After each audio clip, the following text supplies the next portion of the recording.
Hey, Cap. Good morning, buenos dias.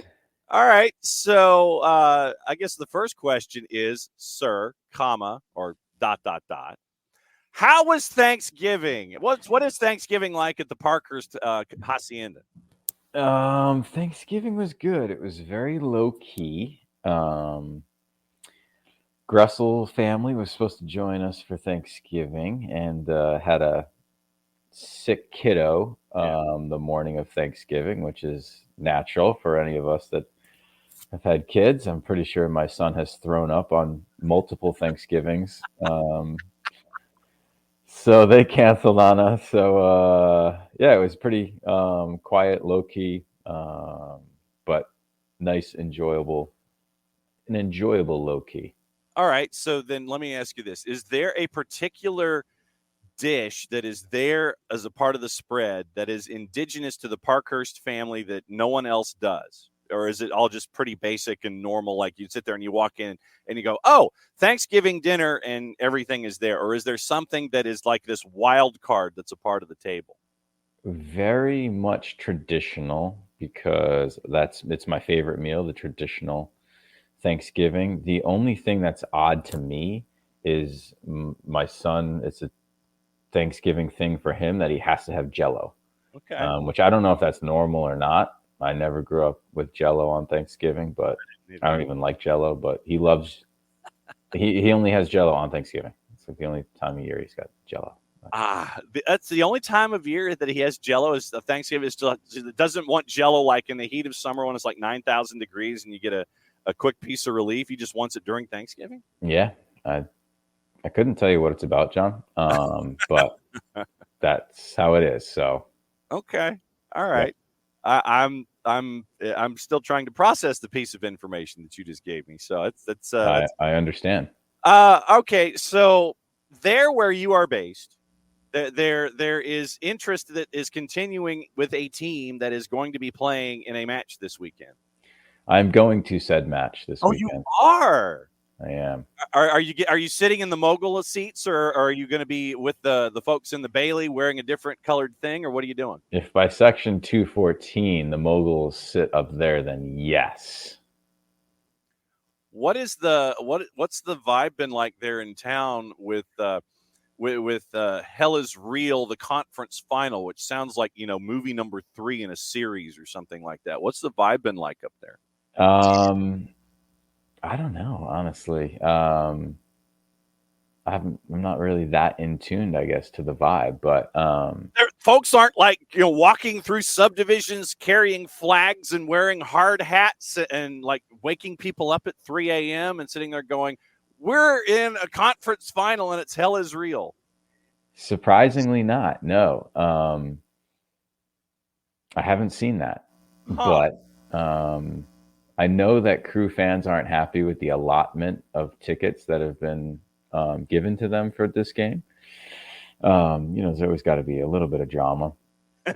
Um, but no, I mean, I'm going there to just enjoy the match. I obviously will be rooting for Columbus, but unlike most Crew fans, I don't hate Cincinnati. I actually really like their coaching staff. I love Pat Noonan as a human being, and obviously Jeff Lorenowitz works with Cincinnati as well. So if they win, if Cincy wins, I will be attending MLS Cup and we'll cheer for Cincinnati. Okay. When you look at what Pat Noonan and everybody from the Philadelphia front office that's come over to resurrect what's going on in Cincinnati, and with what Wilfred Nancy has been able to do there in Columbus, what's it been like to see both of these teams grow to this point to where they have survived the playoffs to this point? Yeah, it's been great. I mean, I think for Cincinnati, it's always challenging when you get to this position that you haven't been before. So I think that they've done well to get to where they are. This will be a really fun matchup. And obviously Columbus, Wilfred, I don't know how much success he's had in the playoffs, if any. So it's kind of new for him as well. they were probably as a team got more experience here. So yeah, I don't know. I'm really looking forward to the game. I think it's going to be really entertaining. Both teams are good offensively. The Miazga thing is now taking some headlines here the last 24 hours or so. So yeah, we'll see. I'm disappointed Julian hasn't been playing much for Columbus, but that's is what it is. Decisions that are made by coaches in playoff situations. I can ask about the Miazga situation. You can address it if you wish. I was going to take it from a mentoring perspective in dealing with controlling emotions and things like that. Which direction do you want to go with it? Yeah, I think that I don't know. I'll just address it head on. Like Good. For me, the yellow card in the game was excessive. Not excessive from the referee, excessive from Matt. Yeah. Like I understand you rile up the fans a little bit, but I would have given him a yellow card too if I was the referee. Like he did it too long. He's taking forever, shushing him, and he absolutely was instigating the crowd too much, and so it was a yellow card in my opinion. So that, and similar to the desk thing, like, okay, the initial yellow, okay, I get it. You lose your mind, you get caught up, like, okay. I understand it, right? Is it stupid? Yeah. Can you live with it? Yeah, you can get over it, no problem. Right? Yeah, he's going to miss the game. That sucks, but it is what it is, right? You put yourself in that situation. But it sounds like the confrontation or hope to confrontation. I don't even know if he ever got into their locker room. Yeah, there's video apparently from RBA that shows that he did. Okay, it sounds like it was like an hour or so after the game, or 80 minutes. That blows my mind. Blows my mind because there's no way after 80 minutes after the whistle you are still so fired up that you need to then go confront the referees. Like, what? There's no good that's going to come from that. And not only that, but where's the staff of FC Cincinnati? I know that I just talked about how I love the staff. What are they doing? How is nobody, stopping that? It's a like fail. Where's Matt? You're looking around the locker room and he's not in there. And and that doesn't take the blame off of Matt because, he's got a lot of experience. He needs to control himself. Like, I don't care if you're a hothead or you've got emotions or anything. Like, you're missing out on the end to this amazing season as the, even yourself having a great season and a lot of success and, one of the leaders of the team, and just ridiculous, honestly. And now I know the MLSPA has come out with some information, so I don't know what's going on there. So it's really, really interesting. But yeah, from a mentorship perspective, like, that's one of the things. It's like, you got to get back to neutral faster than that. Like I said, you can get hot in a moment, right? And obviously you got to make sure you don't get too hot. But you get hot and you get a yellow card, like, okay, that happens every now and then. It's as similar as making a mistake on the field. You can make a mistake. Just don't let them snowball. Don't make 2 mistakes and 3 mistakes right after each other. And that's what both these guys did. And Matt's was even worse because it was like an hour later. You need to come down. You need to settle, get over these things. It's crazy. We can go back and talk about Des too and kind of lump the two together. But when you talk to mentees about dialing it back to neutral, have you come across mentees in what you've been viewing that initially are hotheads that you've had to address this notion of coming back to neutral and dialing it back and trying to just focus on the next play, don't make something that is already bad worse? Have you had mentees and conversations with folks about this kind of stuff? Yeah, we have. And, it's harnessing energy, right? We don't want to tell players to play without emotions, right? Some players need that and they feed off those playing with that emotion. So, it would be like telling Leandro Gonzalez Perez, hey, don't play with emotions. And then he wouldn't be the same player, right? So it's how do you harness that? and not let that get the best of you, right? Take the positives from it, but try and cut out the downfalls from it, and that's difficult, right? So we talk about the reactions and controlling your reactions, even body language, right? When other guys make mistakes and how you treat your own teammates, those types of things, right? Because we see it at the professional level. There's so much of it, right? There's anytime a shot gets taken by a player that's not the striker, if that ball doesn't go in, usually the striker is like, oh, why didn't you pass it to me? I would have scored. Type reaction. I mean, and that, in one sense, I get strikers' frustrations. Another sense is like, come on, have some better body language and be supportive of teammates. So they see it at the professional level. So I think that's why they think it's okay to do. So we try and help out with that. But for sure, calming the emotions and tinkering it down. It doesn't help when parents are freaking out on the sidelines too, because right, it's all kind of intertwined. Parents freaking out on the sidelines and being emotional in situations. Yeah, I'm talking about outliers. It's not really the usual. Okay, so like dealing with the extremes, with the extreme parents, as opposed to the parent that sits there and is just venting their spleen about the whole time, that kind of a thing. I mean, it seems like there are levels, it seems like there are levels of parents too when it comes to their emotions. Totally. I mean, I was being a little sarcastic, but a lot of them. I haven't had.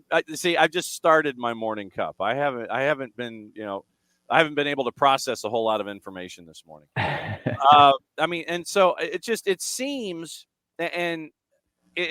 like the external factors and those that are in and around folks, in and around these athletes, whether it's a student athlete, a mentee, or someone that we watch on television. I don't necessarily know if enabling the emotion is the right word, or encouraging the emotion and the outburst is the right approach to think about it. But it seems like that your environment is key in A, establishing your mental set, and then B, on the flip side, reestablishing it, resetting it, and taking it back to neutral. This seems like that there's a lot of environment that's in play here, in addition to what you think internally about yourself and your own actions.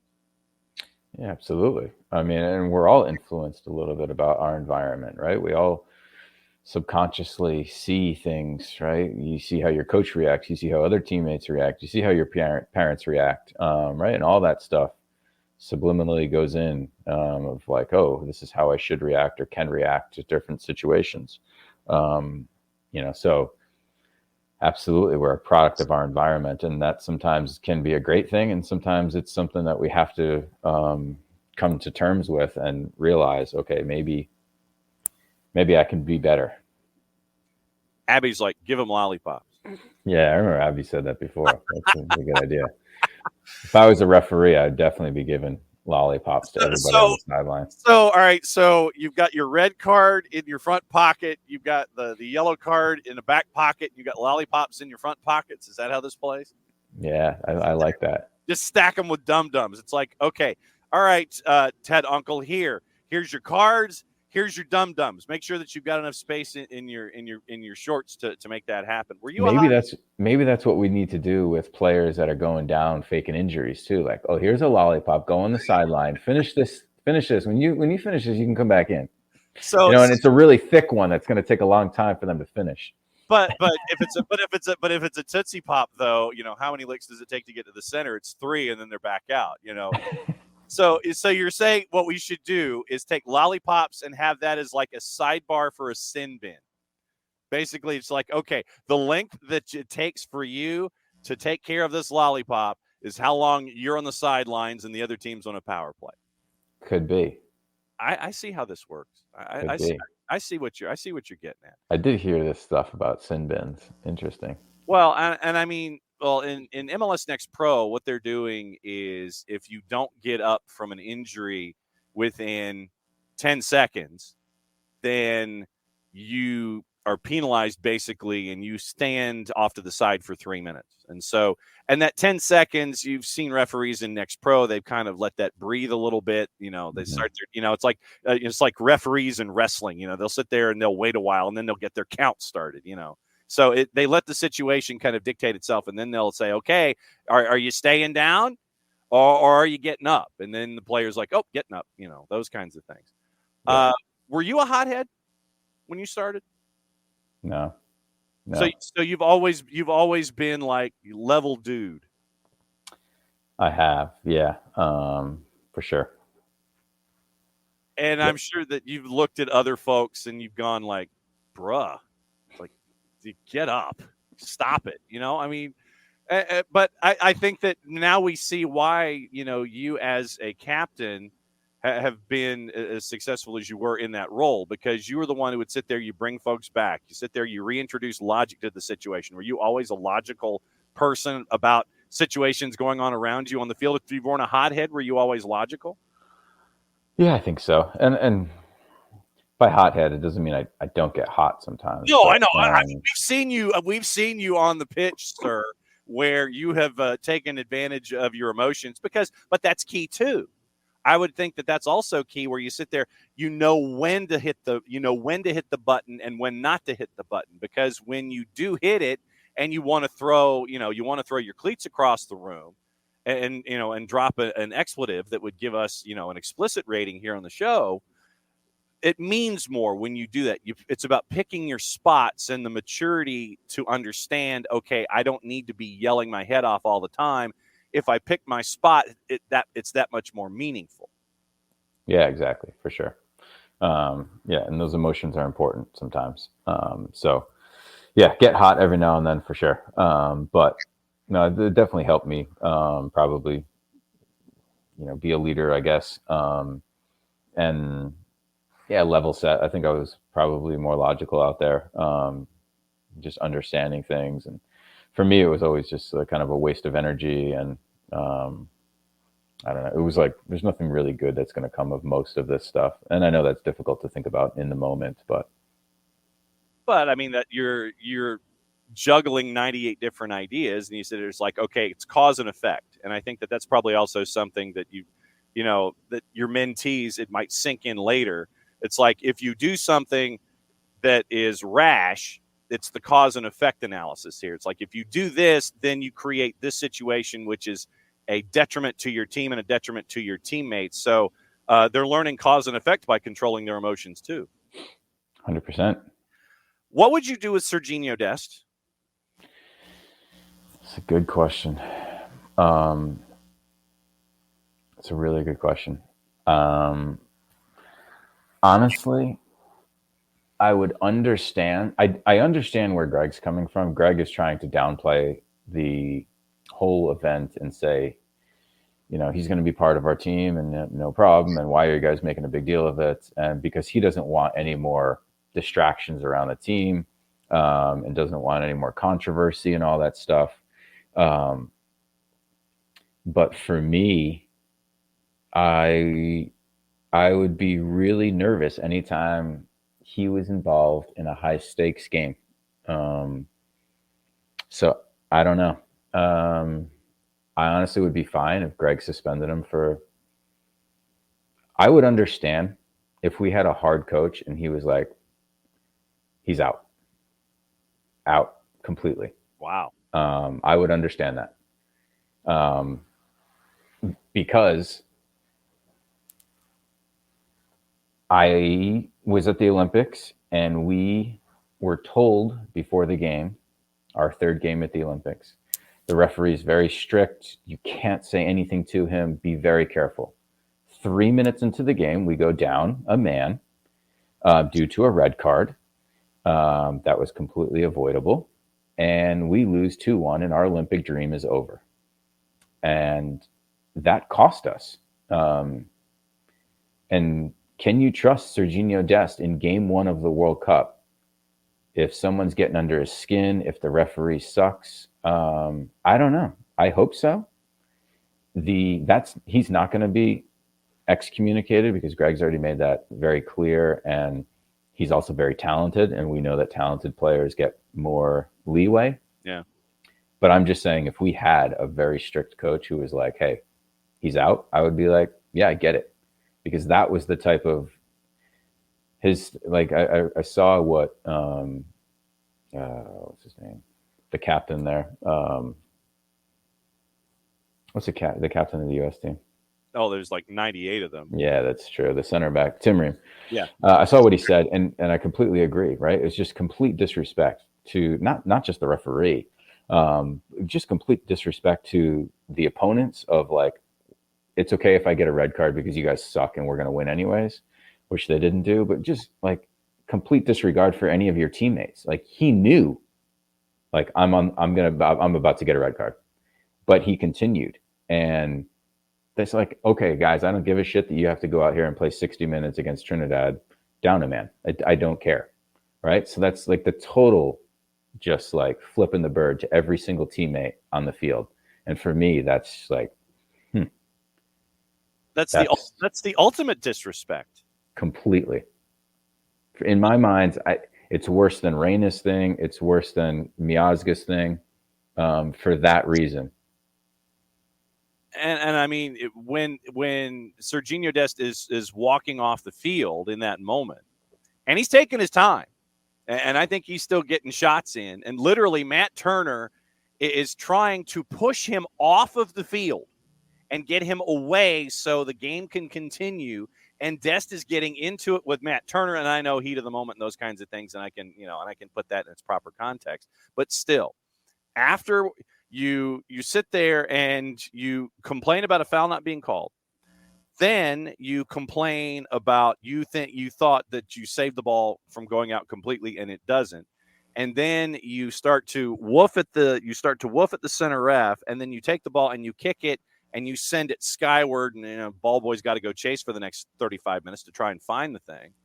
I mean, it's disrespect after disrespectful moment, and yeah, you deserve to get the red after the second yellow for being disrespectful to the game, disrespectful to the ref, and disrespectful to your teammates. It's like Joker's Wild. Joker, and a triple, and you're out of here. Totally. Yeah. So, it'd be interesting. If there's any punishment from Greg, obviously he's facing punishment from, getting the red cards, and he'll miss out on some games. But is there further punishment from Greg? I don't know. And I don't know, obviously, what happened in the locker room and how sincere he was with his apology and all that stuff. But man, at the heat of the moment, that was so bad. And he's not a 16-year-old. I mean, the guy plays in Champions League. He's played in the biggest leagues in the world. It's like he's not. There can't be that many excuses for him.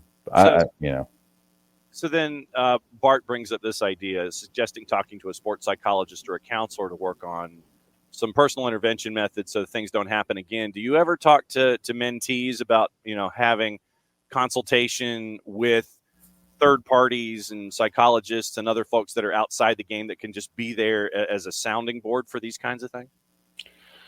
For sure. If we see the need or that we're not getting through, and obviously sports psychologists provide something different than we do, right? We're trying to just hint at that type of stuff. Obviously, we don't have the qualifications, right? We come at a different lens, right? Of like, been there, done that type of experience wise, where sometimes there's a gap with youth athletes of like, oh, am I going to listen to this person? It can't even kick a soccer ball. Right. Right. But if we do think that certain athletes can benefit from it, and I worked with Trevor Moad in high school, and he was fantastic, and he was so good. And really, I learned a lot from him.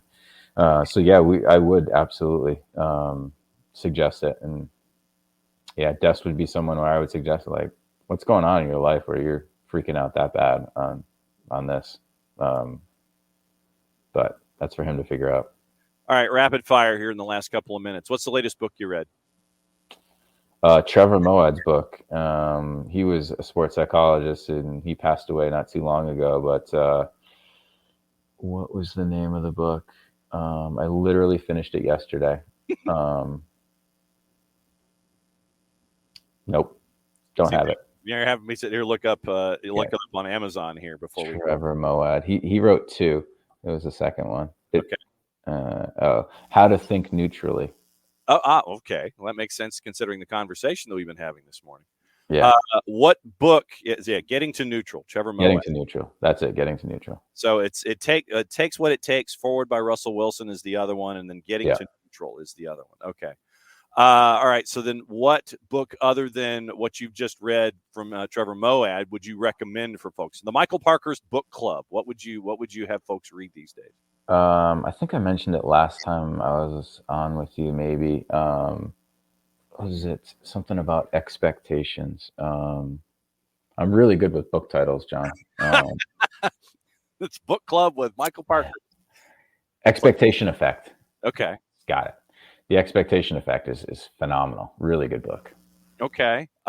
So you're going to be in the Mogul and Training section at TQL in section 214 for anybody that's going to be squeezed into the building. And MLS Cup's going to be in Ohio, guaranteed, so I'll be there too. Okay. So then what do you think is going to happen in the Western Conference? LA's playing Houston. Benny Ball, baby. Benny Ball. I'm rooting for Houston. Uh-huh. I'll say that. I'm sensing a conjunction, though. Yeah. If I had to put money on it, I'd probably go to LA. But I'm rooting for Houston. So you are rooting for a Houston v. Ohio MLS Cup.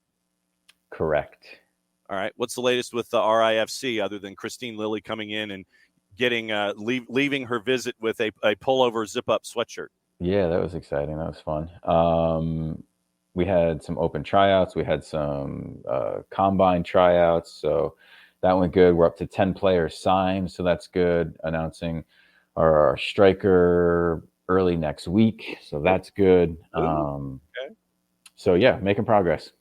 Okay.